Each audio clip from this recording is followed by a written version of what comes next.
तो चलो एक बार हो गया वहाँ पे, बट थोड़ा और डिटेल्ड में हम क्वेश्चन पूछना चाहते हैं।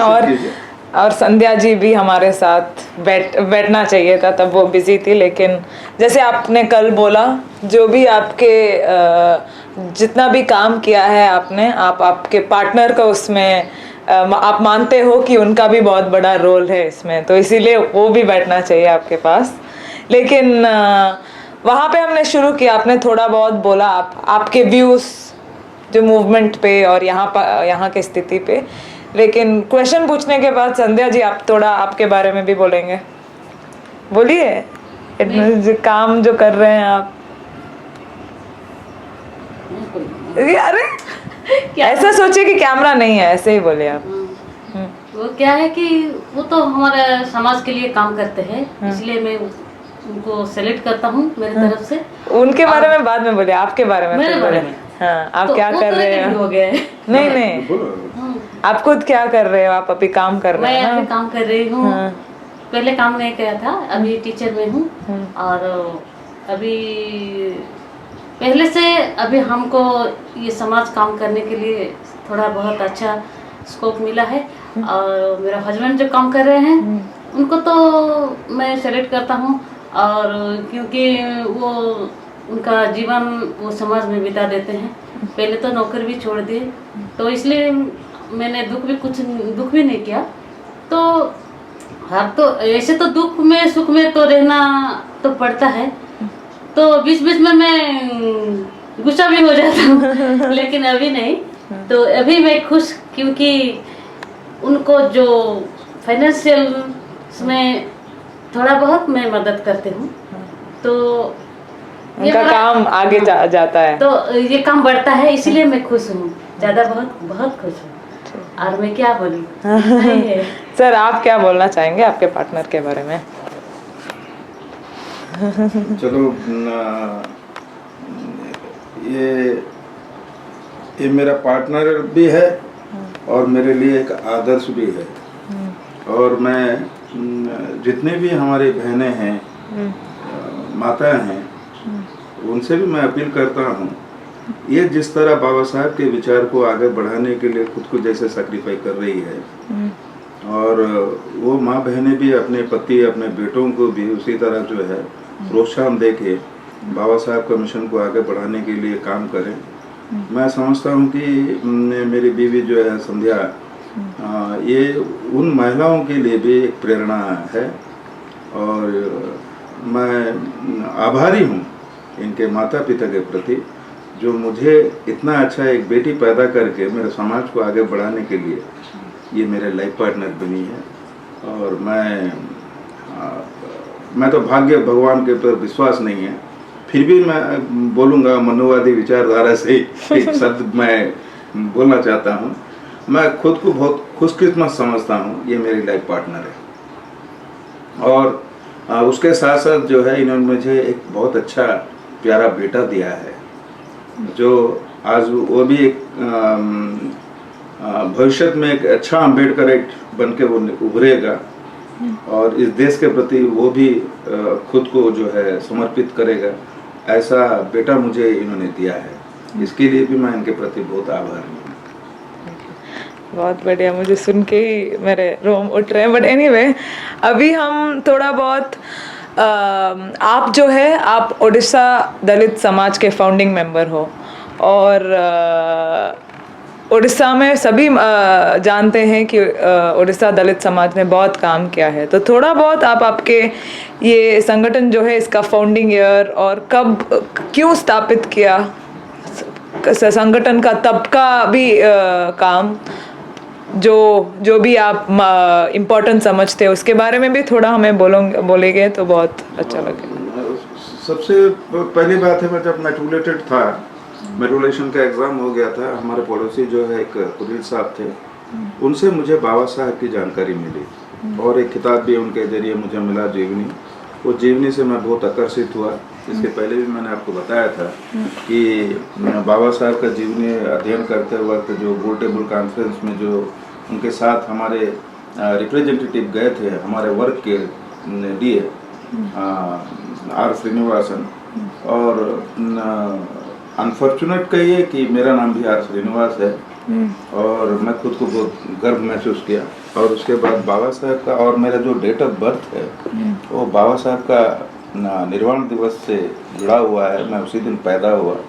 ये दो चीज़ मुझे आकर्षित किया और मैं लिटरेचर के ऊपर गया, और नेशनल लेवल पे सेवा स्तंभ नाम का एक संगठन है जो भारत का सबसे पहला संगठन scheduled caste, scheduled tribe, OBC, minority को लेके माइनॉरिटी फेडरेशन है, उसमें मैं इन्वॉल्व हुआ और मैं वहाँ पर सेंट्रल एग्जीक्यूटिव बॉडी मेंबर भी हुआ। और मेरे को वहाँ पर मेरा प्रेरणादायक जो है आर संगीतराव जी से मैं मिला, और मैं माला कम्युनिटी से बिलोंग करता हूँ और वो भी माला कम्युनिटी से बिलोंग करते हैं। और उड़ीसा एक ऐसा पिछड़ा जगह से एक साथी इतने सालों के बाद एक आया है जो कि बाबा साहब के मिशन के बारे में ये थारोली जानता है, तो वो मेरे को बहुत लाइक करते थे और लाइक करके मुझे सेंट्रल एग्जीक्यूटिव बॉडी मेंबर भी बनाया। और मैं कई राज्यों को भी गया प्रतिनिधित्व करने के लिए, कमेटी फॉर्मेशन करने के लिए मेरे को मौका मिला, और उनके ज़रिए से मैं तमिलनाडु, केरला, कर्नाटका, आंध्र प्रदेश, वेस्ट बंगाल, राजस्थान, गुजरात, मध्य प्रदेश, ऐसे महाराष्ट्र, ऐसे कई प्रांतों में मैं जाके इंटरेक्ट भी हुआ और कमेटी वगैरह सब मैं फॉर्मेशन करके आया। मेरे को 1983 के समय पे मेरे दिमाग में आया, मैं जिस राज्य से बिलोंग करता हूँ वो राज्य में बाबा साहब का जय भीम बोलने वाला कोई शख्स नहीं था। तो उस टाइम में मैंने एक सोचा, कुछ साथियों को लेके काम किया, यहाँ पर उनको बिल्टअप किया बाबा साहब के विचारधारा से। फिर अप्रैल 14, 1984 में उड़ीसा दलित समाज के नाम से एक संगठन को मैंने स्थापना किया, जिसके वजह से मुझे लोगों ने उड़ीसा दलित समाज के प्रतिष्ठाता बोल के मुझे लोग कहते हैं। मुझे शर्म लगती है आज भी I am founder of Orissa Dalit Samaj कहने के लिए, क्योंकि दलित शब्द को जो है आज एक संकीर्णता में ला के खड़ा कर दिया। कुछ हमारे तथाकथित जय भीम वाले वो बोलते हैं दलित, आदिवासी, पिछड़े, संख्या लघु, ऐसा नामकरण करते हैं। लेकिन मैं दलित शब्द इसलिए यूज़ किया कि दलित जो है वो डिप्रेस्ड है। क्या आदिवासी डिप्रेस्ड नहीं है? वो क्यों खुद को दलित नहीं कहता है? क्या पिछड़ा डिप्रेस्ड नहीं है? वो क्यों खुद को दलित नहीं कहता है? माइनॉरिटी क्या डिप्रेस्ड नहीं है मनोवादियों के द्वारा? वो क्यों खुद को दलित नहीं कहता है? अब कुछ लोग आदिवासी कहते हैं। आदिवासी का प्रकृति का अर्थ जो लोग बोलते हैं कि आदि से निवास करने वाला आदिवासी है, तो भारत का पिछड़ा वर्ग क्या आदि से निवास नहीं करता है? जो माइनॉरिटी है वो क्या भारत का आदि निवासी नहीं है क्या? वो क्यों खुद को आदिवासी नहीं कहता है? और जो शेड्यूल्ड कास्ट है वो भी तो भारत का मूल निवासी है, वो भी खुद को क्यों आदिवासी नहीं कहता है? अब रहा पिछड़ा वर्ग। पिछड़ा वर्ग जो बोला जाता है, क्या ये एसटी, एससी, ओबीसी, माइनॉरिटीज जो है ये सब आज भी आर्थिक स्तर पे, सामाजिक स्तर पे ये क्या पिछड़े नहीं है? क्यों खुद को सब कोई पिछड़ा नहीं कहते हैं? और माइनॉरिटी जो बात आती है, जब हम एससी, एसटी, ओबीसी जाति के नाम से जब बंटवारा हो जाता है तो हम भी तो माइनर ग्रुप हो जाते हैं, तो खुद को हम क्यों माइनॉरिटी नहीं कहते हैं? तो ये सब सोच विचार करके एक बहुत महान उद्देश्य से मैंने उड़ीसा दलित समाज गठन किया। और मेरा पड़ोसी राज्य आंध्र प्रदेश में कत्ति पद्माराव, जो चुंडू ऋषि के टाइम में हम लोग सब मिलजुल के काम किए थे, मैं भी उनसे बहुत प्रभावित हुआ था। वो भी मेरे भी खास दोस्त भी रहे और उनसे भी काफ़ी मुझे प्रेरणा मिली। और मैंने जब यहाँ पर देखा, उड़ीसा में चारों तरफ घूम घूम के काम किया, उड़ीसा में कहीं बाबा साहब का स्टैचू भी नहीं था। और मुझे वो सौभाग्य मिला, मैं उड़ीसा में सबसे पहले दिसंबर 4, 1992 में मैंने पहला स्टैचू उड़ीसा में स्थापना किया। ये भी मैं खुद को गर्वान्वित महसूस करता हूँ, क्योंकि उड़ीसा राज्य ने मुझे बाबा साहब का पहला स्टैचू बनाने का, मैंने बिठाने का जो मौका मुझे मिला और मैं स्थापन कर पाया, इसीलिए मेरा जीवन को मैं धन्य मानता हूँ। और मुझे जो माँ बाप ने पैदा किया वो भी शायद आज धन्य कहलाएंगे। मैंने वैसा काम किया। उसके बाद आज उड़ीसा में आप जहाँ भी जाइएगा, शायद कुछ लोग मुझे फिजिकली नहीं देखे होंगे, लेकिन जो जय भीम बोलता है वो मेरे नाम से वाकिफ़ है। और ये सब इसलिए हुआ जो बाबा साहब ने हम लोगों के लिए इतना मेहनत करके जो लिटरेचर उन्होंने बनाया, वो लिटरेचर हमें आज इस मुकाम पे पहुंचा दिया है। और बाबा साहब के माता पिता भी हमारे लिए भगवान से कुछ कम नहीं है। 14तम रत्न 14 अप्रैल 1891 में जो पैदा किया उन्होंने, जो इतने ऊंचे शिखर पे पहुंचने के बाद भी आज कुछ लोग बोलते हैं कि मूवमेंट के लिए पैसों की ज़रूरत पड़ती है। मैं ये बात जो बोलते हैं वो गलत है, वो अम्बेडकराइट नहीं है, क्योंकि मूवमेंट करने के लिए एक मानसिकता की ज़रूरत है। हमारे लिए अर्थ कभी प्रतिबंधक नहीं है, फाइनेंस कभी भी प्रतिबंधक नहीं है। हमारे अंदर प्रतिबंधक है बाबा साहब का लिटरेचर का, जानकारी का प्रतिबंधक है। उससे जानकारी ले लो, क्योंकि मैं आज 35 साल हो गया इस मार्ग पे हूँ। मैंने आज तक कभी भी पैसों के पीछे नहीं दौड़ा, क्योंकि जो प्रकृति ने मुझे समय दिया उस समय को मैंने प्रॉपर यूटिलाइज किया, इसीलिए मेरे पास टैलेंट का विकसित हुआ है। और मेरे पास वो बाबा साहब विचारधारा की टैलेंट है, इसीलिए मैं जहाँ भी जाता हूँ तो ट्रेजरी मेरे पीछे दौड़ती है। मुझे जितना आवश्यक है वो मुझे मिल जाता है, और सम्मान और स्वाभिमान के साथ। कुछ ब्राह्मण कहते हैं हमारे पूर्वजों ने हमारे लिए जो मेहनत किया है, आज बिना परिश्रम के हम मेवा खा रहे हैं। लेकिन मैं गर्व से कहता हूँ बाबा साहब ने मुझे जो अधिकार दिया है, जो लिटरेचर उन्होंने प्रोड्यूस किया है, वो लिटरेचर मुझे ब्राह्मण से भी, शंकराचार्य से भी ऊंचे आसन पे मुझे रखा है। और उस ऊंचे आसन से मुझे आज किसी के पास सर झुकाने की ज़रूरत नहीं पड़ती है, हाथ फैलाने की ज़रूरत नहीं पड़ती है।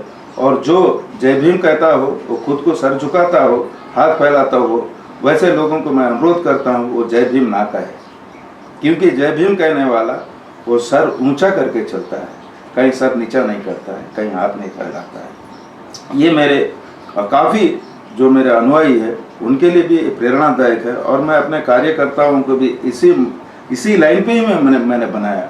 तो ऐसा सब होने के बाद जो है कुछ कार्यकर्ता राजनीति करना चाह रहे हैं, क्योंकि ये काम करने वाले के पीछे सैकड़ों लोग दौड़ते हैं। जब कुछ लोग दौड़ने लगते हैं तो वो खुद को नेता समझ के जो है वो कई पार्टियों में भी इन्वॉल्व हो गया। इसके पहले मैं रामविलास पासवान जी से बहुत एक्वेंटेड रहा, और बीपी सिंह से भी मैं बहुत एक्वेंटेड रहा। तो वो उन्होंने मेरे को नाम दिया था कि दिल्ली में एक मीटिंग था, तो उस मीटिंग में मैं लाल कृष्ण आडवाणी के बारे में एक बात बोला था कि भाई लाल कृष्ण आडवाणी ये हिंदू बोलता है, लेकिन हिंदू बोलने का इसका कोई अधिकार नहीं है, क्योंकि ये सुन्नत है, इसको हिंदू बोलने का कोई अधिकार नहीं है। तो उस स्पीच से जो है हमारे स्वर्गीय विश्वनाथ प्रताप सिंह जी जो सामाजिक न्याय के लिए खुद को मिटा लिया, तो ऐसे शख्सियत भी मुझे बहुत याद करते थे। मैंने जब एक किताब लिखा तो उस किताब के लिए भी उन्होंने अपना मैसेज भेजा था मेरे बारे में, जो बाबा साहब की सचित्र जीवनी में उनका मैसेज भी मैंने छापा था। उसके बाद मैंने बहुजन समाज पार्टी से जुड़ा, क्योंकि मेरे लोग राजनीति करना चाहते हैं। तो मैंने जाके दिल्ली में गया, मान्यवर कांसीराम जी से मैं मिलकर मान्यवर कांसीराम जी से मैं पार्टी में ज्वाइन किया। तो फिर उस पार्टी को जो है मैंने उड़ीसा में जब आने के बाद, उड़ीसा को आने के पहले मैं कांसीराम जी को बोला कि मुझे आपका प्रोग्राम चाहिए। तो उस टाइम में उत्तर प्रदेश में सपा और बासपा का मिलाप में भारत में एक लहर चल रहा था, कांसीराम का लहर चल रहा था, अगर SC-BC मिल जाए तो भारत को शासक बन जाएंगे। तो ये लहर के टाइम में मैंने जब मान्यवर कांसीराम जी को बोला कि भाई आप मुझे प्रोग्राम दीजिए उड़ीसा में, तो उन्होंने मुझे कहा कि बेटा अभी एक लहर चल रहा है, उड़ीसा में कई सालों से जाता हूँ, इंडोर बैठक करता हूँ, 20-25 लोगों से बैठता हूँ, और अभी अगर पब्लिक प्रोग्राम करेगा, बोलता है अगर कम से कम 2000 भी नहीं लोग होंगे तो हमारे लिए एक अच्छा संदेश नहीं जाएगा। तो मैंने बोला साहब आप 2000 बोल रहे हैं, मैं उससे ज़्यादा खड़ा करके दिखाऊंगा। साहब ने मुझे यकीन मेरे पे किया, 11 दिन के व्यवधान में मुझे डेट दिया। तो हमारे जो मध्य प्रदेश के साथी लोग मेरे को कोऑपरेट किया। तो उड़ीसा में सबसे पहला मान्यवर कांसीराम जी का पब्लिक मीटिंग कराया। तो साहब भी बहुत खुश हो गए कि मोर देन 5000 लोग वहाँ पर जमा हुए थे, और उस मीटिंग को मैंने खुद प्रिजाइड किया। और ये मौका मुझे कांसीराम जी मुझे यकीन किया था, उनका यकीन को मैं सत्य में बदला, और इसके लिए मैं ये श्रेय भी जो है बाबा साहब को ही देता हूँ। क्योंकि वो ताकत, वो हिम्मत मुझे बाबा ने दिया। तो कांसीराम जी का भी जो मैंने दिल जीत लिया। उसके बाद जो है राजनीतिक पार्टी में जब गया, जाने के बाद वहाँ पर भी ये जो उड़ीसा के हमारे जो साथी लोग हैं, उन लोगों ने समझने लगा कि एक राजनीतिक पार्टी है। लेकिन मान्यवर कांसीराम जी ने जो बीएसपी स्थापन किया है, वो सामाजिक, अर्थनैतिक और राजनीतिक परिवर्तन का एक प्लेटफॉर्म है। लेकिन उसको भी इन्होंने राजनीतिक सोच के मेरे साथ भी बहुत धोखाधड़ी काम किया। और यहाँ तक कि मान्यवर कांसीराम जी के पास मेरे खिलाफ में खबर गया कि उसको नक्सलाइटों ने मार दिया, वो मर गया। तो ऐसा भी मैसेज गया। जाने के बाद मैंने देखा कि भाई ये राजनीति जो है आज इतना कलुषित हो गया। मान्यवर कांसीराम जी जो महान विचार से सामाजिक, अर्थनैतिक, राजनीतिक परिवर्तन के लिए जो प्लेटफॉर्म बनाया, वैसे जगह पे भी अम्बेडकर का सही तुलना नहीं किया जा सकता है। वहाँ पर भी हमारे खिलाफ में ऐसा षड्यंत्र होता है। फिर मैंने जो स्थापित किया था 84 में उड़ीसा दलित समाज, फिर उसी उड़ीसा दलित समाज को लेकर फिर सामाजिक मूवमेंट किया। क्योंकि बाबा साहब ने कहा था without social democracy political democracy is impossible. मेरे राज्य में सामाजिक डेमोक्रेसी जब तक नहीं लाऊंगा तब तक मैं राजनीतिक डेमोक्रेसी के बारे में सोचूंगा नहीं। ऐसा सोच के मैं उस दिन से सामाजिक मूवमेंट में ही हूँ, आज भी हूँ। कई घात प्रतिघात देखे हैं मेरे। फिर भुवनेश्वर में मैंने देखा कि उड़ीसा में अगर लोगों को जागरूक करना है तो मुझे लिटरेचर, बाबा साहब का लिटरेचर जो है मेरे को प्रोड्यूस करना है। मैं छोटी छोटी किताबें, सबसे पहले मैंने किताब लिखा था दलित समाज राजनीतिक अधिकार। तो ये किताब से भी काफ़ी लोग प्रभावित हुए। उसके बाद मेरे बाबा साहब को हत्या किया गया था, उसको भी मैंने लिखा। ऐसे अब तक जो है मैं 32 किताबें मैं पब्लिश कर चुका हूँ उड़िया में। और इसके लिए भी मैं गर्व हूँ। एक तेलुगु परिवार से पैदा होते हुए भी उड़िया, मेरा पिताजी शायद इसके बारे में उनका दूरदृष्टि था, मेरा बेटा उड़ीसा में एक ना एक दिन कुछ करके दिखाएगा, इसीलिए शायद मुझे उड़िया पढ़ाया उन्होंने। आज मैं तेलुगु होते हुए भी गर्व करता हूँ कि उड़ीसा के लोगों को मैं बाबा साहब के लिटरेचर से कुछ ना कुछ परिवर्तन लाया, उनके मानसिकता में एक मानसिक आंदोलन पैदा किया। मैं मेरे पिताजी को भी सैल्यूट करता। और ऐसे सब मोमेंट में हमारे जो तथाकथित साथी है, ये इस मोमेंट को जो है जय भीम के नाम से खुद को एस्टैब्लिश करने चाहते हैं। मैं आपके माध्यम से उन सब साथियों को अनुरोध करता हूं, केवल राज्य के नहीं, भारत में भी ऐसे गद्दार नेता बहुत से हैं जो जय भीम तो कहते हैं, खुद को एस्टैब्लिश करते हैं। वो कोई भी आज तक एस्टैब्लिश नहीं हुआ। इसका एग्जाम्पल आप लोगों के पास है, इतिहास गवाह है। जगजीवन राम, बाबू जगजीवन राम भारत के डिप्टी पीएम बने, 300 करोड़ का मालिक बने। लेकिन वो जब खुद को एस्टैब्लिश करना चाहा, बाबा साहब का विचार को एस्टैब्लिश नहीं कर पाया, तो वो उनको आज कोई याद नहीं कर रहा है। उसी वर्ग के लोग भी उनको याद नहीं करते हैं। ये हम लोगों के लिए एक सीख है। और मैं अनुरोध करता हूँ सारे भारत के जय भीम कहते हुए भाई बहनों से एवं मेरे राज्य के भी भाई बहनों से अनुरोध करता हूँ, वो खुद को एस्टैब्लिश करना का कोशिश मत करो, क्योंकि तुम्हारा नाम और निशान इतिहास में नहीं रहेगा। जो शख्स खुद को अंबेडकर के विचारधारा में ढलकर वो अंबेडकर वाद को एस्टैब्लिश करना चाहता है, उसे कोई भी मिटाना चाहेगा, उसको कभी मिटा नहीं सकेगा। वो अमर होके रहेगा। जैसे बाबा साहब आज हमारे लिए अमर हैं, और जो जितने खुद को एस्टैब्लिश करने वाले वो मर गए हैं, उनको कोई याद नहीं करता है। वो रास्ते पे आप मत जाइए। आप लोग भी बाबा साहब के विचारधारा में अनुप्राणित होते हुए बाबा साहब का विचार को एस्टैब्लिश करना है। बाबा साहब को आप कभी भी उनका पांव पकड़ के पूजा करने की जरूरत नहीं है। हर लोगों के अंदर जो है बाबा साहब का विचार को एस्टैब्लिश करो। बाबा साहब का विचार को खुद स्वीकार करके लोगों के अंदर स्वीकार कराने का जैसा मेहनत करो, तभी जाके जो है आप अमर रहोगे। और जो भी बाबा साहब के विचार में जाता है वो अमर होने के लिए तो काम करना चाहिए, खुद एस्टैब्लिश होने के लिए काम ना करे। ये मेरा आप लोगों से थाउजेंड्स टाइम मैं आप लोगों को रिक्वेस्ट करता हूँ, इस चीज़ से आप लोग दूर रहिए। और उसके बाद उड़ीसा दलित समाज में सब करता गया, फिर लिटरेचर पब्लिश किया। एक साथ मैंने 5 किताबें लिखे। गर्व से कहूँ, हिंदू नहीं हूँ, राम पूजा के पात्र नहीं है। ब्राह्मणवादियों ने भारत में बौद्ध धर्म को कैसे ध्वंस किया, औरंगजेब के नाम से काफ़ी गलत अनाप शनाप बोला जाता है, हिंदू मंदिर और औरंगजेब के आदेशनामा, ऐसे 5 किताब मैंने जब पब्लिश किया तो मनुवादियों ने मेरे जय भीम कहते हुए कुछ लोगों को मोहरा बनाया और मुझे विष भी दिया, तो मैंने कोमा को भी चले गया। लेकिन शायद वो विष देने वालों को भी हिम्मत इतना नहीं था, क्योंकि मेरे अंदर बाबा साहब का विचार था।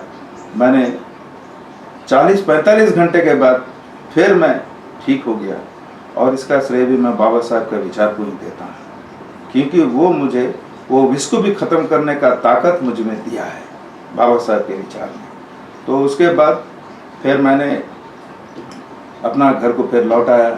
अभी 13 साल से मैं घर में ही बैठा हूँ, लेकिन जहाँ पे मैंने मूवमेंट शुरू किया था वो जगह मूवमेंट ख़त्म हो गया था। फिर दिसंबर 15 तारीख से मैंने इसलिए चुप रहा मतलब मैं फील्ड में नहीं गया, लेकिन किताबों का लिखना, किताबों को पढ़ना, ये मैं जारी रखा। अभी इसी साल भी बाबा साहब की जयंती में मेरे मालकानगिरी जिला में जो कार्यकर्ता है उनको फिर जुगाड़ किया, ब्लॉक कमेटी फॉर्मेशन किया, डिस्ट्रिक्ट कमेटी फॉर्मेशन किया। करने के बाद जो है फिर बाबा साहब की जयंती हुई। उस जयंती में अगर बाबा साहब ना होते, उस किताब को भी उड़िया में अनुवाद करके मैंने पब्लिश किया, जो कि काफ़ी लोग उससे प्रभावित हुए हैं।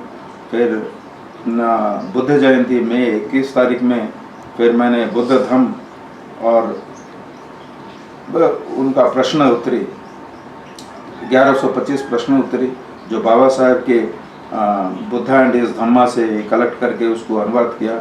उससे भी अगर वो किताब कोई भी पढ़ता है तो भारत का एक बहुत बड़ा रैशनलिस्ट बन के निकलेगा। और मैं लोग भी पढ़ने में लगे हैं, और लिटरेचर के वजह से आज उड़ीसा में भी आप किसी भी ब्लॉक में पहुंच जाइए या पंचायत में पहुंच जाइए, एक ना एक जय भीम बोलने वाला जरूर मिलेगा। और ये श्रेय भी मैं बाबा साहब को देता हूं, क्योंकि 84 में अप्रैल 14 84 में जो उड़ीसा दलित समाज स्थापना हुई, उससे जितने साथी मेरे जुड़े, उनके सहयोग से आज तक जितना काम हुआ है, उन सबको ये श्रेय जाता है कि आज हर पंचायत में, हर गांव में भी अगर कोई जय भीम बोलता है तो उड़ीसा दलित समाज से प्रेरित होके बना है। और उन सब साथियों को और आपको खास करके मैं जय भीम का बोल रहा हूँ। और आपके जरिए इतना ये चीज़ ये हो लोगों तक पहुँचे कि एक अंबेडकर विचारधारा आदमी को कितना ऊंचा शिखर पे पहुंचा सकता है। और मैं सिंपल ग्रेजुएट हूँ, लेकिन आज मेरे पास हिस्ट्री में, पॉलिटिकल साइंस में जितने भी स्टूडेंट्स हैं, पीएचडी जो डॉक्टरेट किए हैं, वो मेरे सामने मेरे स्टूडेंट के होने का लायक कभी नहीं बन पा रहे हैं। वो इसलिए क्योंकि बाबा साहब के लिटरेचर ने मुझे कई सब्जेक्ट में डॉक्टरेट बनने का ताकत मुझ में आज पैदा हुआ है। और ये सब बाबा साहब के लिटरेचर के बदौलत मैं बना हूँ। और मैं सभी से अपील करता हूँ। आप एक क्वेश्चन ख़त्म करने के पहले, जैसे मेरा सिचुएशन है, या जैसे जो भी आप जो इस देश में जो इस देश में जो बड़ा होता है, जो चिल्ड्रन, जो भी समाज के भारत के जो भी वो जब एजुकेशन सिस्टम में उन्हें जाता है, पहले से वो बहुत सारे लोगों के बारे में पढ़ते हैं थ्रू स्कूल सिलेबस, जो हमें जो थोपा जाता है हमारे ऊपर, ये आपके आइडल, इन्हें आपके आइडल बनाओ, गांधी को बनाओ, इसको बनाओ, इसको बनाओ। बाबा साहब के बारे में पहले तो बोलते हैं कि एक फादर ऑफ द कॉन्स्टिट्यूशन है, कॉन्स्टिट्यूशन लिखा है, उसके साथ बंद कर देते हैं। तो बच्चे भी जब तक उनके ही, जैसे मेरा ही कॉन्शियसनेस मुझे बाबा साहब के तरफ खींचा। और मैंने जब लॉ स्कूल में गई तब कॉन्स्टिट्यूएंट असेंबली डिबेट्स पढ़ के उसके बाद मैं पढ़ना शुरू हुआ, क्यों हमारे बच्चे को पहले ही जो सबसे बड़ा आपका टूल बन सकता है आपको पर्सनालिटी डेवलप करने के लिए और आपको आपका काम को डेवलप करने के लिए, आपका कॉन्शियसनेस डेवलप करने के लिए, क्यों ये पहले से नहीं होता है? इसका कारण मैं जितना स्टडी किया हूँ, इसका मुख्य कारण है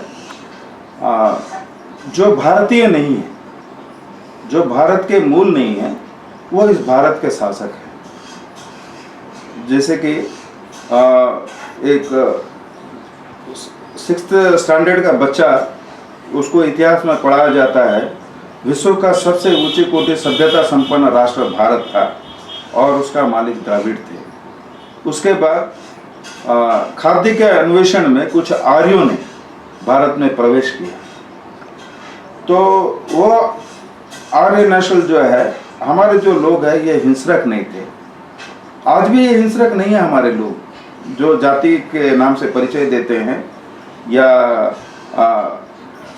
या बुद्धिस्ट, क्रिश्चियन और मुस्लिम के नाम से परिचय देते हैं, ये हिंसक नहीं है। भारत के जो भारत से बाहर आए हैं वो हिंसक थे, और उन हिंसकों में द्राविड़ों में जो युद्ध हुआ, वो युद्ध के बाद जो है वो आर्यों ने इस देश का शासक बन गया, हुक्मरान बन गया। वो हुक्मरान देखा है कि भारत को तोड़ना ही हमारा काम है। कुछ लोग कहते हैं कि अंग्रेज आके वो डिवाइड एंड रूल किया, लेकिन नहीं। अंग्रेज भारत में आके इन आर्य रूपी जो ब्राह्मण है, आज का ब्राह्मणवाद व्यवस्था है, वो अंग्रेज इनसे ट्रेंड हुआ कि फूट डालो और शासक करो, शासक बनो। ये आर्यों से, ब्राह्मणों से, आज का ब्राह्मण से उन्होंने ये तालीम प्राप्त किया है। ये गलत बात है कि अंग्रेज आके डिवाइड एंड रूल किया। ये डिवाइड एंड रूल का पॉलिसी भारत में आर्यों ने सबसे पहले किया। अगर कोई कंट्री में भी अगर डिवाइड एंड रूल चलता है तो यही यूरोशियन ब्राह्मणों से ही शायद वो शिक्षा प्राप्त किए होंगे। दूसरी बात है, वो कभी नहीं चाहेंगे जो भारत के समस्त मानव समाज का कल्याण के बारे में जो सोचा हो, जो काम किया हो, उसको इग्नोर करना और उनको दबा के रखना, उनको छुपा के रखना, इनका सबसे बड़ा षड्यंत्र है। अगर ये सच नहीं होता तो देखिए, सम्राट अशोक के टाइम में जो 84,000 स्तूप्स बने हैं, कई विश्वविद्यालय बने हैं। जैसे हमारे इतिहास भी बोलता है कि विश्व के छात्र समाज उच्च कोटि के शिक्षा प्राप्त करने के लिए भारत आते थे। तक्षशिला, नालंदा, विक्रमशिला, ऐसे महान यूनिवर्सिटीज थे, उसको किसने जलाया? आर्य ब्राह्मणों के जरिए जो मुगल आए थे, उनका सांठगांठ से इसको जलाया गया। किस लिए जलाया गया? क्योंकि भारत के मूल को जो है हमेशा दबा के रखना है और इनको सच्चाई से दूर रखना है। तो ये काम कई सालों से हो रहा है। जब भारत स्वाधीन भी हुआ, आज स्वाधीन भारत में लोग बोलते हैं कि अंग्रेजों को हटाने का जरूरत पड़ा। मैं उन मनुवादियों से पूछना चाहता हूं कि मुसलमानों के बारे में उन्होंने इतिहास में लिखते हैं कि वो बहुत क्रूर थे, बहुत जालिम थे, औरतों के साथ खराब सलूक किया है और उन लोगों हत्यारे हैं, ऐसा कई चीज उन्होंने बोलते हैं। लेकिन मैं उन्हीं मनुवादी गद्दारों से पूछना चाहता हूं, जब वो उतने क्रूर थे तो उनको हटाने का मुहिम क्यों तुम लोगों ने नहीं खड़ा किया? बल्कि उनको हटाने के बदले में तुमने क्या किया? अपने बहू बेटियों को भी उनको दिया है। उनके बहू बेटियों को आपने शादी भी करवाया उनके साथ। क्या भारत के मूल कोई भी जो आज जाति के नाम से परिचय देता है, वो कोई भी हो, उनको अपना बहू बेटी को सौंपा है?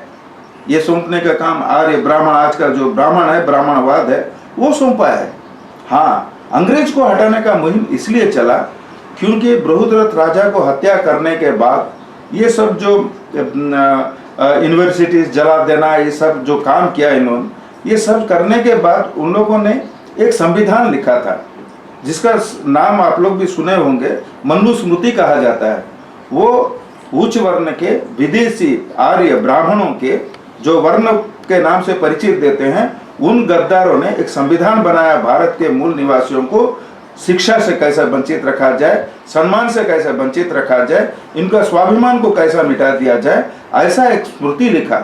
और मैं आज आपके माध्यम से भारत के उन तमाम जाति के नाम से परिचय देने वाले साथियों से, बुद्धिजीवियों से अपील करता हूं, अगर सचमुच तुम खुद को हिंदू बोलते हो, कम से कम एक बार मनुस्मृति के अनुसार तुम खुद को ढाल लो, तब जाके तुम्हारे औकात तुम्हें पता चलेगी, तुम हिंदू हो या भारत के द्राविड़ मूल निवासी हो, ये तुम्हें पता चलेगा।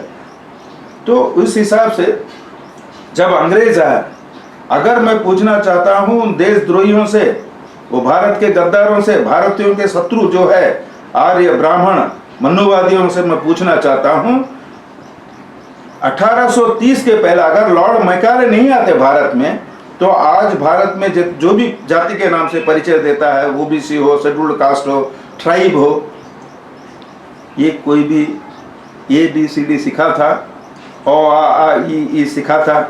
नहीं ना। तो लॉर्ड मैकाले आके जब शिक्षा का द्वार खोल दिया तो इन गद्दारों को पता चल गया, अगर ये लोग शिक्षित हो जाएंगे, अपना पूर्वजों को पहचान जाएंगे, अपना इतिहास को पहचान जाएंगे, अब अंग्रेज को यहाँ पर नहीं रखना है, अंग्रेज को हटाना है। अंग्रेज एक बहुत बड़ा काम किया। तुम जो यहाँ पर आज तुम खुद को एस्टैब्लिश कर रहे हो, हम राष्ट्रवादी है, वो है, ये है, अरे इस भारत राष्ट्र को तुमने तो राष्ट्र के नाम से एक धब्बा बना दिया। हमारा भारत राष्ट्र जो है अफगानिस्तान तक फैला हुआ था। तुम आर्य ब्राह्मण इस भारत में पैर रखने के पहले हमारा इतना दूर तक विस्तारित था, हम यहाँ के मालिक थे। लेकिन तुम्हारे आने के बाद आज भारत को कितने टुकड़े में बदला। आज भारत को संकुचित, इतना संकुचित कर दिया, ये अखंड भारत को विखंडित भारत कर दिया। अखंड भारत जो भारत को, विश्व को मार्गदर्शन देता था, वहाँ के लोगों को अपमानित, लज्जित, शर्मिंदगी करके जीने के लिए तुम मजबूर कर दिए। आज अगर भारत को कोई देखता है, ये सभ्य भारत है, असभ्य भारत है, कोई भी आता है तो अरे यहाँ लोगों को छूने से मना है, लोगों को मंदिर में जाने के लिए मना है, आम तालाब में जाने के लिए मना है। तो ये सब चीज का जो है बीड़ा उठाया और मनु संविधान को खत्म करके, जिसने भारत को एक ऐसा संविधान लिख के दिया जिसको स्कूल में घुसने के लिए मना था, वो आज भारत का संविधान लिख दिया। और उसके बारे में अगर लोग जानकार हो जाएंगे तो मंदिरों में कोई भगवान का मूर्ति नहीं रहेगा, हर जगह शायद बाबा साहब की मूर्ति रह जाएगी। इस भय से जो है बाबा साहब को हटाया जा रहा है। अगर ये सही नहीं है, मैं ह्यूमन राइट कमीशन से लेके आपका मिनिस्ट्री HRD को मैं आपके जरिए से दावा करना चाहता हूं, अगर तुम्हें दम है 5वां क्लास से जो है बाबा साहब के बारे में और भारत के संविधान के बारे में पढ़ाना शुरू कर दो। हम गारंटी के साथ बोलते हैं 10 साल के बाद आर्य ब्राह्मण जिस रास्ते से आए थे उसी रास्ते से फिर भारत से जाएंगे या नहीं, चले जाएंगे वो। इसीलिए उन लोगों ने बाबा साहब को और बाबा साहब को कार्य प्रणाली को उन्होंने छुपा के रखा है। और बाबा साहब के साथ जिस तरह के इन्होंने धोखा काम किया, गद्दारी काम किया, जैसे उनको अपमानित किया। विश्व में 6 विद्वान, भारत का एकमात्र विद्वान बाबा साहब अम्बेडकर को छुपाने के लिए और उनको लोगों के दिमाग से वॉश आउट करने के लिए जो षड्यंत्र कर रहे हैं। अब बाबा साहब के संविधान को लेकर तो हर कोई संकल्प लेते हो, तो बाबा साहब के संविधान को क्यों भारत के नागरिकों को पास नहीं पहुंचा रहे हो? बाबा साहब के जो गरिमा है, अगर भारत में कोई सच्चा देशभक्त या इसको राष्ट्र बोलते हो, आज भारत राष्ट्र नहीं है। भारत को कोई राष्ट्र बोलता है वो बेवकूफ भी बोलता है, जिसका ज्योग्राफिकली उसका नॉलेज नहीं है वो भारत को राष्ट्र बोलता है। लेकिन एक वक्त था राष्ट्र, और इसको राष्ट्र कहो, भारत को, उसका एक सच्चा सपूत भारतवर्ष में एक ही है, वो है बाबा साहब अम्बेडकर। जो भारतीय होगा वो ये बात बोलेगा, जो भारतीय नहीं है, जो भारत को प्रेम नहीं करता है, वो बाबा साहब को शत्रु मानता है। अब ऐसे उन कारनामे सब कर रहे हैं कुछ लोगों को, ऐसा उनको दिमागी, ये RSS एक संगठन, एक ऐसा संगठन है, देशद्रोही संगठन। वो हिंदू हिंदू भाई भाई बोलता है। अरे हिंदू हिंदू भाई भाई क्यों बोलते हो भाई? तुम बोलो ना हिंदू मुसलमान भाई भाई बोलो, हिंदू क्रिश्चियन भाई भाई बोलो, हिंदू बुद्धिस्ट भाई भाई बोलो। ये हिंदू हिंदू भाई भाई बोलते हो, क्या है इसके पीछे राज? क्योंकि हिंदू 2 तरह के हिंदू है, एक सचूत हिंदू है, एक अछूत हिंदू है। और एक हिंदू कौन है? जो 33 करोड़ देवी देवताओं को होना चाहता है और उनके नाम से भारत को बेवकूफ बनाता है। ये 3 प्रकार के हिंदू है। और ये RSS संगठन इसलिए बोलता है हिंदू हिंदू भाई है। एक ब्राह्मण हिंदू है। और उन गद्दारों से मैं और एक सवाल भी करना चाहता हूँ, अगर तुम हिंदू हो, तुम्हारे जो धर्म ग्रंथ है, किसी धर्म ग्रंथ में हिंदू शब्द का चिन्ह है? ये कैसे दोगलाबाजी काम कर रहे हो भाई? कैसा दोगला काम कर रहे हो? ये सब दोगला काम किसके ऊपर कर रहे हैं? ये भारत के जो जाति के नाम से परिचय देते हैं उनको बेवकूफ बनाने के लिए हिंदू बोल रहे हैं। ये खुद भी हिंदू नहीं है। जो आर्य ब्राह्मण है, शंकराचार्य भी हिंदू नहीं है। वो किस हिसाब से खुद को हिंदू बोलता है? एक प्रमाण हमको देते हैं, देखेंगे।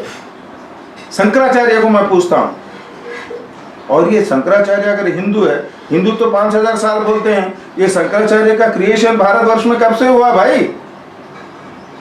कब से हुआ? बृहद्रथ राजा के पहले से हुआ था। और हमारे पास बाबा साहब को इसीलिए और भी छुपा रहे हैं, बाबा साहब ने जो लिटरेचर लिखा है उससे जो भी पढ़ने लगेगा तो वो जान जाएगा ये जो लाखों हजारों साल पहले, लाखों साल पहले राम का पैदा हुआ था, ये हुआ था, ये 33 कोटि देवता है, देवी देवताएं जो है ये सब 3500 साल के अंदर ही भारत में पैदा हुआ है। और ये भारत में ही पैदा होते हैं हिंदी 33 कोटि देवी देवता, विश्व में नहीं है, क्योंकि इनको पैदा होने पर भी वीसा लग जाता है। ये भारत में ही पैदा हुए और इनको पैदा करने वाले माँ बाप है आर्य ब्राह्मण। और जो आर्य ब्राह्मण के द्वारा पैदा किया गया जो भगवान है, देवी देवता है, उसको जो भी जाति के नाम से पूजने वाला आदमी अगर पूछता है ये सब मूर्ख बनता है। अब फॉर एग्जाम्पल एक मजा की बात मैं आपको बता रहा हूँ, विश्व में कहीं सरस्वती पूजा होता है? भारत में ही होता है। अब भारत में सरस्वती पूजा होता है, ब्रिलियंट बच्चे जापान में पैदा होते हैं। अब लक्ष्मी पूजा विश्व में कहीं पूजा होता है? भारत में ही होता है। और सबसे धनी राष्ट्र कौन सा है? अमेरिका है। अब विश्वकर्मा एक है, विश्वकर्मा बोला जाता है, लेकिन वो विश्वकर्मा नाम दिया गया है, लेकिन वो भारत का कर्मा है, वो उसका भी पूजा यहाँ पर होता है। और टेक्नोलॉजी में कौन है भाई? चाइना है। हम लोग को शक लगता है ये सब चढ़ावा हमारे भारत ही दे रहे हैं। ये सब सर्विस कहाँ दे रहे हैं? लक्ष्मी सर्विस दे रही है अमेरिका में, सरस्वती सर्विस दे रही है जापान में, ये विश्वकर्मा जिसको बोला जाता है वो सर्विस दे रहा है चाइना में। अभी भी तो सोचो भाई, कुछ पढ़े लिखे निकले हो, schedule caste, schedule tribe, OBC, Baba Saheb के बदौलत आज डॉक्टर हो, इंजीनियर हो, आईएएस हो, आईपीएस बन गए हो। आज के दिन भी अगर तुम लोग इस समाज के बुद्धिजीवी हो, तुम लोग अगर इस चीज को मानोगे तो इस समाज के जो अशिक्षित वर्ग है उसको दुश्मन की जरूरत नहीं है, वो तुम उनके लिए सबसे बड़े दुश्मन बन गए हो।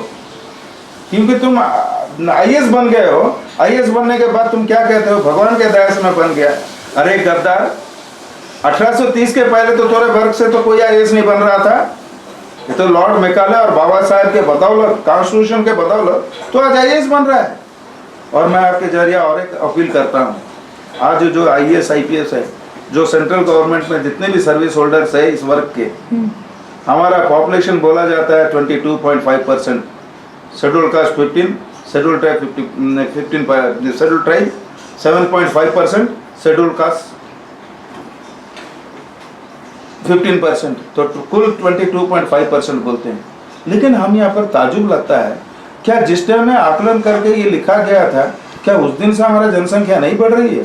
कोई हमारे बीच मर भी नहीं रहा है, कोई हमारे बीच बढ़ भी नहीं रहा है। और ये गद्दार लोग बोलते हैं भाई नसबंदी करना है, क्योंकि ये जो एसटी एससी ओबीसी के लोग हैं इनका मनोरंजन कुछ नहीं है, ये हर साल में एक बच्चा पैदा करते हैं। नसबंदी का काम इन्होंने किया, तो आज नसबंदी अगर तुम किए हो तो किसका संख्या घटाने के लिए? अब जब हम लोगों ने एक सर्वे किया, अभी रिसेंट हम लोगों ने एक सर्वे किया शेड्यूल्ड कास्ट का पॉपुलेशन के बारे में, उसमें जनसंख्या के अनुसार हम 28.7% पॉपुलेशन है हमारी। आज हमारा संख्या 120 करोड़ में 31 करोड़ समथिंग, माने करीबन 32 करोड़ जनसंख्या शेड्यूल्ड कास्ट का है। तो आज भी तुम 15% दे रहे हो। ये जो हमारे जो बुद्धिजीवी हैं, आईएएस आईपीएस ओएस जो है, रिजर्वेशन के बदौलत जो डॉक्टर इंजीनियर जितने भी निकले हैं, ये गद्दार भी जो है इस समाज के लिए एक दुश्मन बने हैं। वो तो कम से कम अपने समाज के लोगों को सही रास्ता बताओ भाई। तुम भी जाके वो मंदिरों में जाके बैठ जाते हो, ब्राह्मणों के गोदी में बैठ जाते हो, वो गोदी में भी नहीं बिठाता। वो इसलिए इनको अभी इनका तो मंदिरों में हम लोग घुसने से उनका मंदिर अपवित्र हो जाता है। लेकिन बाबा साहब के संघर्ष के बदौलत जो आज पढ़े लिखे हैं, 2 पैसा कमा रहे हैं, वो देख रहा है कि भाई इन लोग अच्छा कमा रहा है। अब इन लोगों को छूने से तो क्या, अपने बहू बेटी को भी दे दे रहे हैं। अगर हमारा कोई लड़का आईएएस आईपीएस बन जाता है तो अपने बहू बेटी को भी दे देता है, वो नाना भी बनने के लिए तैयार है। क्यों? बाबा साहब के बदौलत आज तुम आईएएस हो, वो आईएएस पोस्ट को दे रहा है। बाबा साहब के संघर्ष के का नतीजा है ये। लेकिन तुम क्या कर रहे हो? कोई ब्राह्मण को जो है ऊंचा आसन दे रहे हो। तो हमारे लिए हमारे समाज के जो सबसे बड़े गद्दार हैं, जो बुद्धिजीवी निकले हैं, ये बुद्धिजीवी उनके गोद में बैठ जाते हैं और हमारे समाज को नष्ट कर रहे हैं। ऐसे लोगों को भी हम लोगों को एक्सपोज करना है। जैसे आप इससे क्लियर होता है कि बाबा साहब के जो थॉट है, जो आइडियोलॉजी है, जो विचारधारा है, वो कभी आगे नहीं बढ़ने देंगे। नहीं। जैसे आपने बोला इसका स्पेसिफिक रीजन है, इसका रीजनिंग है, वो भी समझते हैं, लेकिन हमारे ही लोग कैसे बढ़ाएं इनके विचारधारा? इसके विचारधारा बढ़ाना है बोलने से, देखिए मैं अपील करता हूँ, आज हमारे वर्ग में बाबा साहब के संघर्ष के बदौलत काफ़ी लोग IAS IPS सब बने हैं। उनसे मैं अपील करता हूँ, मंदिर जाना छोड़ दो, चढ़ावा देना छोड़ दो, तुम इस सोसाइटी को पे बैक करना है। क्योंकि आज अगर कोई रिक्रूटमेंट होता है, IAS रिक्रूटमेंट होता है, तो शेड्यूल्ड कास्ट पॉपुलेशन के अनुसार 15% शेड्यूल्ड कास्ट IAS बनता है, और शेड्यूल्ड ट्राइब भी बनता है बोलने से पॉपुलेशन 7.5 के बदौलत वो पा रहा है। तो ये जो है एक रिप्रेजेंटेटिव है, रिजर्वेशन जो है इस वर्ग का रिप्रेजेंटेटिव बनाने के लिए बाबा साहब ने किया था। अगर तुम पॉलिटिशियन बनते हो, you are the representative of this community, this category. अगर तुम IAS बन रहे हो, OAS बन रहे हो, पियून बन रहे हो, या क्लर्क बन रहे हो, जो कुछ भी बन रहे हो, तुम इतने परसेंटेज लोगों का तुम प्रतिनिधि हो, और तुम्हारा जो इनकम है उस इनकम से तुम उनको पे बैक करना है। और किस लिए पे बैक करना है? बाबा साहब के विचारधारा को घर घर में पहुंचाने के लिए। और लिटरेचर बनाओ, या नहीं तो उन्हीं पैसों से तुम लोग, आज तो काफ़ी प्राइवेट स्कूल खोल रहे हैं, तुमने एक फंड बनाओ ना भाई, एक स्कूल बनाओ, लिटरेचर तुम बनाओ, सिलेबस तुम बनाओ, उस सिलेबस में जो है तुम लिखो।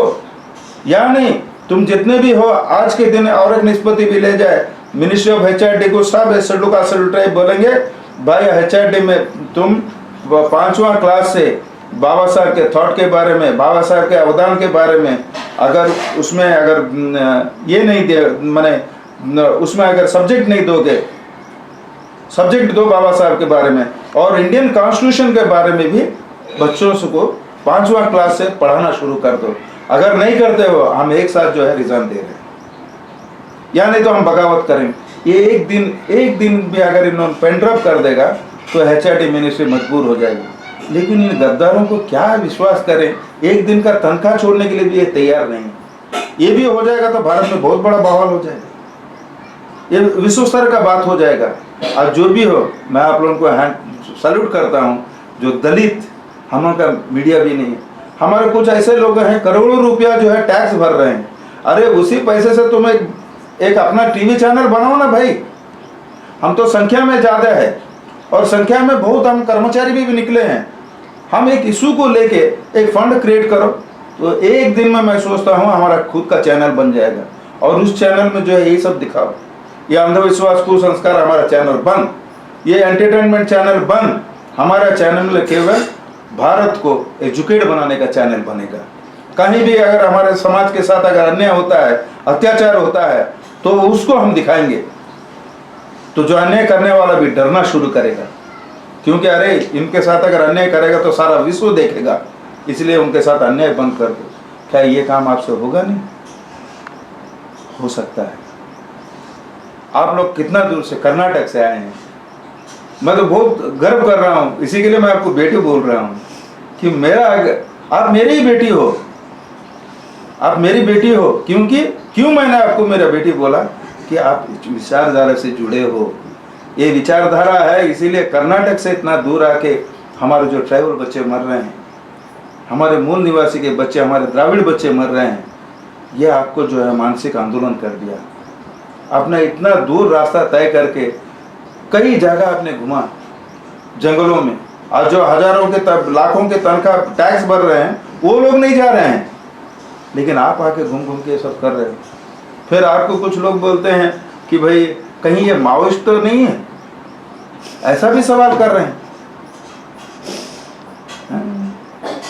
तो ये सब जो है आपको हम सैल्यूट कर रहे हैं, इसलिए क्योंकि आप अंबेडकर विचारधारा से जुड़ी हैं, और वो विचारधारा से है, इसीलिए विदाउट एनी ये आपका कोई मोटो नहीं है, आपका सिंगल मोटो है, मैं इस चीज को भारतवासियों के सामने रखूंगी। आपने पढ़ा, सब कुछ किया, आपका तो रोजगार कुछ नहीं है, तो आपको देख के भी वो जो रोजगार करने वाले गद्दार, बाबा साहब के गद्दारों को मैं अपील करता हूँ, भाई कम से कम एक दिन का सैलरी तुम छोड़ दो। भारतवर्ष में आप जितने भी MLA से लेके MP से लेके, जितने भी पियून से लेके IAS ऑफिसर तक बने हो, सब एक दिन का सैलरी छोड़ दो। भारत में सबसे बड़ा चैनल हमारा बन के रहेगा। ये अपील होना चाहिए और ये होना जरूरी है।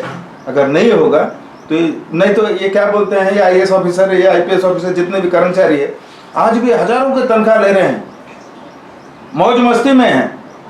कभी कभी बोलते हैं हमारे साथ अन्याय हो रहा है, हमारे साथ वो हो रहा है, हमारे बच्चे के साथ ये हो रहा है, वो हो रहा है। अरे क्यों नहीं होगा गद्दारों तुम्हारे साथ? तुमने कभी पेबैक किया है भारत अपने लोगों के लिए? आज कम से कम एक दिन की सैलरी हर कोई छोड़ दो, हमारा सबसे बड़ा चैनल बनेगा। आज चैनल नहीं है, इसीलिए हमारा साथ अन्याय हो रहा है।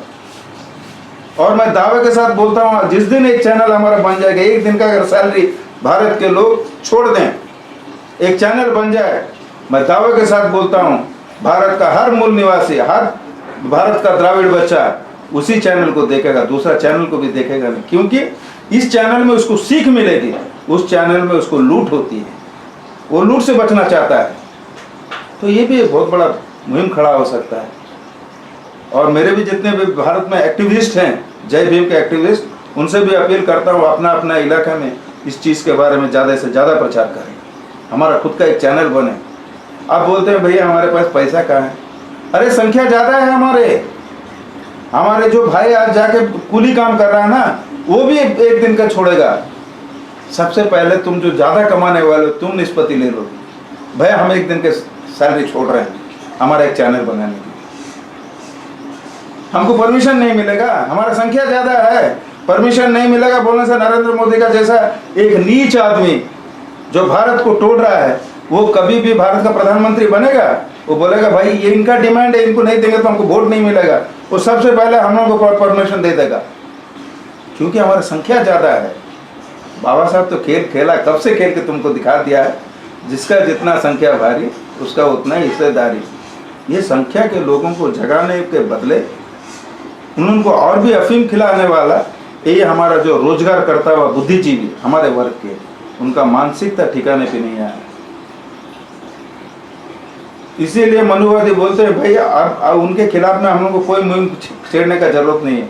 उन्हीं का जो जाति के लोग आज शिक्षित होकर निकले हैं, वही उनको भ्रम में डाल रहे हैं। अभी फॉर एग्जाम्पल मुझे एक MP बनना है, मैं जाकर गोद में बैठ जाता हूँ बीजेपी का, RSS की गोदी में बैठ जाता हूँ। मुझे मंत्री बनना है, जो बाबा साहब के नाम से बचपन से रट लगाते लगाते आज निकला है RPA के नाम से, वो खाली मंत्री बनने के लिए जाके उनके गोदी में बैठ जाता है। तो बताइए हमारे समाज के लिए दुश्मनों की कमी है क्या? हमारे समाज के लोग, रामदास अठावाले से बढ़ के दुश्मन और कोई है? उसको तो हम बुद्धिजीवी मानते थे ना, उदित राज को भी बुद्धिजीवी मानते थे ना। ऐसे कई लोग हैं, उनके पास किस चीज की कमी है? वो हमारे लिए सैल्यूट का हकदार है, या आज एक रिक्शा पुलर अपना रिक्शा में बाबा साहब का तस्वीर लेके वो जय भीम बोल के गाड़ी चलाता है, वो हमारे लिए सैल्यूट का हकदार है? ये रिक्शा वाला हमारे लिए सैल्यूट का हकदार है, और उसको सैल्यूट इसलिए मिल रहा है क्योंकि वो बाबा साहब को अपनाया है। वो मंत्री बन गया है, MP बन गया है, IAS बन गया है, वो सैल्यूट का हकदार इसलिए नहीं है क्योंकि वो अम्बेडकर नहीं है, वो पेबैक नहीं करता है। और क्या पूछना चाहते हैं? आपने तो बहुत बोल दिया जो भी बोलना था, लेकिन कंक्लूडिंग आप जैसे आपने बोला है, हाँ जो भी बाबा साहेब के जो वर्क था, जो संविधान बना है, उसके थ्रू उसे पोजीशन मिला है, उसे पे बैक करना चाहिए। लेकिन जो भी और लोग हैं जो हमारे तरह जो कार्यकर्ता है, जो फैलाना चाहते हैं बाबा साहेब के आइडियोलॉजी, जो स्कूलों में नहीं फैलता लेकिन हम खुद प्रयत्न करते हैं फैलाने के लिए, तो हमारे लिए एक अंतिम मैसेज आप दे दो। देखिए ये जो कर रहे हैं, मैं खुद एक एग्जाम्पल हूँ, क्योंकि मैं 35 साल से काम में लगा हूँ। मैं विचार को कभी भी जो है हिलने नहीं दिया, खुद को हिलने नहीं दिया। इसी वजह से आज मुझे किसी चीज़ की कमी नहीं। अगर धोखा हमें आप लोग भी जो निकल के काम कर रहे हैं, अब देखिए कर्नाटक से इतना दूर आप पहुँचे हैं, हमारे इस जिला में पैदा होने वाला आदमी भी शायद वो इलाके में नहीं पहुंचा होगा जो इलाके में आपने पहुंच के लोगों के साथ उनके दुख में आप शामिल हुए हैं, और यहाँ का हकीकत आप सारे भारत में और भारत के बाहर भी जो है इसको आपने फैलाया है। ये कैसे संभव? आज हकीकत में जो बाबा साहब के विचारधारा से जुड़े हुए लोग हैं, उनके पास मानवता है, और वो मानवता लोग सब आपके साथ है कि नहीं? बताइए, आप मलकानगिरी में आए हैं, कितने भाई आपको मिले हैं, कितने आपको बहन जी बोल के बुलाते हैं, आपसे भी उम्र में बड़े हैं, वो भी आपको बहन जी बुलाते हैं, मैंने देखा। तो फिर मेरे जैसे आदमी, मैंने बोला कि ये मेरी बेटी है, मेरा मिसेज भी आपको बेटी बुलाई, आपने आंटी बुलाया, तो हम कोई कैपिटलिस्ट नहीं है, हम कोई इनकम टैक्स पे वाले नहीं है। तो जो इनकम टैक्स पे वाले हैं ना, वो लोग इससे दूर है, लेकिन ये जो इनकम टैक्स पे नहीं करने वाले लोग हैं, जो अम्बेडकरिट्स है, उनसे जो है अपन का मूवमेंट चल रहा है। लेकिन आपका एक सवाल बहुत अच्छा सवाल है। हम और कम समय में बहुत दूर जाना चाहते हैं और बहुत जगह इस चीज़ को प्रचार और प्रसार करना चाहते हैं। उसी के लिए तो हम ये मुहिम खड़ा कर रहे हैं कि भाई आप पे बैक टू सोसाइटी करो, पे बैक टू सोसाइटी करो। और पे बैक टू सोसाइटी का अर्थ जो है, अभी समझ लीजिए, मैं उड़ीसा दलित समाज का फाउंडर, लोग कहते हैं अगर मुझे कोई पे बैक करता है तो गलत हो जाएगा, क्योंकि फिर मेरे पास इतना हो जाएगा, मेरे को भी 90 करोड़ का इनकम टैक्स भरना पड़ेगा। जैसे हमारे कुछ ऐसे नेता है सर्व भारती के, तो उनके पास इतना पैसा जमा हो गया है जो वो अपने अकाउंट में डाल देता है, तो उसको इनकम टैक्स देना पड़ता है। लेकिन हमको उस काम के लिए पे बैक करना है। जैसे हम हर जगह एक प्रोजेक्ट बनाते हैं, तो उस प्रोजेक्ट के बारे में आपको मालूम कराओ, तो उस प्रोजेक्ट का नाम से फंड बढ़ाओ। जब फंड बढ़ेगा तो काम भी बढ़ेगा। और सबसे पहली चीज़ है, अभी हम लोग को एक धमकी तो नहीं है, हकीकत है, लेकिन उनके नज़र में धमकी होगा। हमको एक धमकी देना है, अगर सिलेबस में कॉन्स्टिट्यूशन के बारे में नहीं पढ़ाया जाएगा, बाबा साहब के बारे में नहीं पढ़ाया जाएगा, तो हम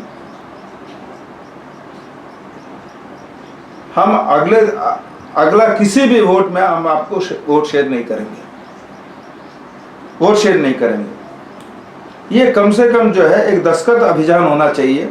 सारे भारत के जितने भी कार्यकर्ता है, जे भीम बोलने वाले कार्यकर्ता, इसके ऊपर ज़्यादा से ज़्यादा एक बड़ा मुहिम छेड़ना चाहिए, क्योंकि भारत का हर नागरिक भारतीय संविधान के बारे में जानना जरूरी है। अब दूसरे राष्ट्र में क्या है, वहाँ का नागरिक उसका संविधान के बारे में उसको सचेतन है, उसी के लिए वहाँ पर वो राष्ट्र पनप रहा है। लेकिन भारत ही एक ऐसा राष्ट्र है जहाँ पे भारतीय तो बोला जाता है, भारतीयों को आईडी कार्ड दिया जाता है, लेकिन भारतीय संविधान क्या बोलता है लोगों को नहीं मालूम होने दिया जाता है। अब आपको ताजुब लगेगा, अगर भारतीय संविधान के बारे में लोगों को जानकारी होती तो कोई क्रिमिनल जेल में बैठ के वो सांसद को जा सकेगा? कोई क्रिमिनल जाके मंत्रिमंडल में वोट ले सकेगा? नहीं ले सकेगा ना। ये क्यों संभव हो रहा है? क्योंकि लोगों को संविधान के बारे में जानकारी नहीं है। और इसीलिए हम लोगों को एक मुहिम चलाना पड़ेगा, मिनिस्ट्री ऑफ HRD में हमको दबाव डालना पड़ेगा, और हर राज्य सरकार का मिनिस्ट्री में हम लोगों को दबाव डालना पड़ेगा कि भाई एटलीस्ट ये भारत आज सम्मान का प्राप्त हो रहा है तो बाबा साहब अम्बेडकर का कार्यकलाप से आप वोट भी ले रहे हो बाबा साहब का बनाया हुआ संविधान के ऊपर, तो आप अपने बच्चों को जो है सिलेबस में बाबा साहब और भारतीय संविधान के बारे में पढ़ाओ। और हमने भी ये आपका फेसबुक में हम लोगों ने छोड़ा है, आप जानते हैं लाखों के तादाद में लोग शेयर कर रहे हैं, ये चीज़ मान रहे हैं कि भारतीय संविधान के बारे में स्कूल में बच्चों के बारे में पढ़ाया जाए और बाबा साहब के बारे में भी पढ़ाया जाए। लाखों के तादाद में शेयर हो रहा है। तो लोग चाहते हैं अब ये वही लोग नहीं करेंगे जो भारतीय नहीं है। हमको तो मुहिम चलाने के लिए बहुत अच्छा होगा ना। मिनिस्ट्री ऑफ HRD में जितने वो भारतीय है कि नहीं, भारत के नागरिकता है कि नहीं, है ना। तो जो भारतीय नहीं है वो इस चीज को नहीं करेगा, विरोध करेगा। बस यही मुहिम खड़ा कर दो ना भाई, वो डर मर के करेंगे। क्योंकि अगर इसको हम नहीं करते हैं तो हम भारतीय नहीं है बोलते हैं लोग। इसको भी आप ज्यादा से ज्यादा स्प्रेड कीजिए, और ये इंटरनेशनल लेवल में वाइड सर्कुलेशन होना चाहिए, अच्छे से दिखाना चाहिए। ठीक है, इसका भी करेंगे। एनीवे, हमसे बात करने के लिए बहुत शुक्रिया श्रीनिवास। आपने जो बोला है कि जो भी करना है हमें, मैं ज़रूर प्रयत्न करूँगी खुद, और दूसरे भी जो मेरे भी अम्बेडकर साथी हैं वो भी शायद प्रयत्न करेंगे इसे सक्सेस कराने के लिए।